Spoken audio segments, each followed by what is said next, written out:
Aggressive neighbor lied about my dogs, so I shoved lint into his door lock. Part 1. Years ago at this point, but is a favorite petty revenge story amongst friends. Had a neighbor downstairs, we'll call him Steve. When Steve moved in he was constantly banging, for weeks. I thought he was hanging stuff or something. I didn't care a whole lot until about week 4 when I got up from my computer desk and walked across the apartment to use the bathroom, and he banged aggressively against the ceiling that I realized he was banging whenever I walked around. I usually had a headset for work or was on computer with friends frequently, so it was easy to not always catch the banging.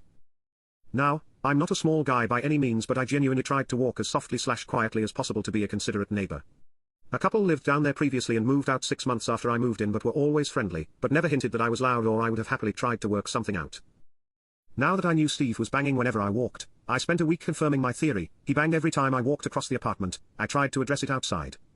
At the time I had 2 dogs. My younger boy was 5 and my older boy was 18. He had arthritis and cataracts but was happy otherwise, and I happily carried him up and down the stairs. While I was walking the old man, I saw Steve come out, and I politely asked if he could stop banging, to which he curtly replied, "I have to listen to you stomp around day and night," which caught me off guard. I asked, "You mean walking across my apartment?"